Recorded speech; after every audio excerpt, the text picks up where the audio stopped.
السلام علیکم ورحمۃ اللہ وبرکاتہ۔ الحمدللہ وحدہ والصلاۃ والسلام علی من لا نبی بعدہ۔ آج ہمارا موضوع مسلمان کے خلاف اسلحے کا اٹھانا یا اسلحے کا اشارہ کرنا یا اس کو سنانا کہ میں تمہیں قتل کر سکتا ہوں یا اس کو اذیت دینے کے پروگرام کو شو کرنا، ان تمام باتوں کے بارے میں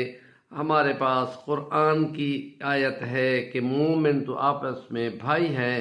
اور نبی پاک صلی اللہ علیہ وسلم کی بخاری شریف مسلم شریف کی 3 حدیثیں ہیں کہ جس میں نبی پاک صلی اللہ علیہ وسلم نے کسی مسلمان کے خلاف خالی اسلحہ سے اشارہ کرنے پر بھی لعنت ملامت کی ہے، اور مختلف مضمون سے انتہائی اس کو برا سمجھا گیا ہے۔ اور وہ لوگ جو اس بات سے یوں اظہار کرتے ہیں کہ ہم اسلحے کے زور پر کسی کو مار لیں گے یا دبا لیں گے یا اس کے حق سلب کر لیں گے یا چھین لیں گے، تو یہ سوچنے کی بات ہے کہ نبی پاک صلی اللہ علیہ وسلم کی باقی احادیث کی روح سے محشر کے میدان میں حساب کے ٹائم میں اس نے مارا جانا ہے اور وہ مفلس ہو جائے گا۔ حقوق کی ادائیگی اعمال اور عبادات سے ہوگی تو وہ ظلم کے بدلے میں تمام چھین لی جائے گی۔ اور 64 نمبر جو قرآن کی صورت ہے، اور اس صورت کا نام ہی یہی ہے کہ وہ دن کی جس دن میں لوگوں کو اعمال کے بدلے چکانے پڑیں گے، اور اس لیے اس کو صورت ہار جیت کے دن والی صورت 64 نمبر صورت کہا گیا ہے، اور اس سے بہت زیادہ ڈرنے کی ضرورت ہے۔ آج میں اس سلسلے میں جو نبی پاک صلی اللہ علیہ وسلم کی احادیث ہے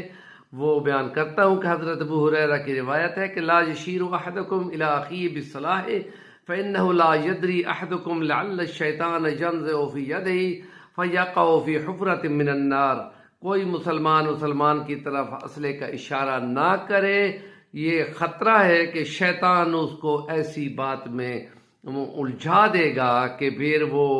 جہنم کی آگ کے گڑھے میں جا گرے، یعنی قتل کر بیٹھے مشتعل ہو کر، اور کسی وجہ سے تو اسلحے کا اشارہ نقصان کا باعث ہوگا اور وہ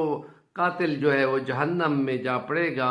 اور قرآن کریم کی اس کے لیے آیت یہ ہے کہ وَمَنْ قَتَلَ مِنْكُمْ مُؤْمِنًا مُتَعَمِّدًا فَجَزَاؤُهُ جَهَنَّمَ خَالِدًا فِيهَا وَغَضِبَ اللَّهُ عَلَيْهِ وَلَعَنَهُ۔ یہ بہت زیادہ سخت ہے، اور آگے بھی ہے کہ وہ آگے جہنم کی میں بہت لمبی مدت تک جلے گا۔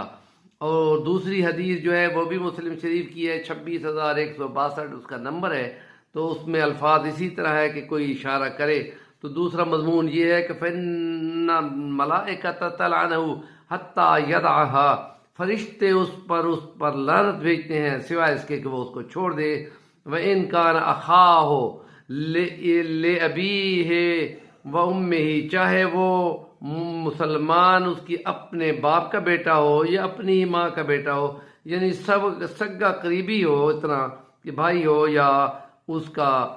ماں سے ہو یا باپ سے ہو، تو اس کے لیے کہا گیا ہے کہ فرشتے اس پر لعنت کرتے ہیں اگر وہ اسلحہ دکھائے بھائی کو۔ ایک اور حدیث جو ہے وہ بخاری شریف کی ہے 6874 نمبر، اور اس میں نبی پاک نے فرمایا کہ من حمل علینا السلاح، جس نے اٹھایا ہم پر کوئی اسلحہ فلیس منا،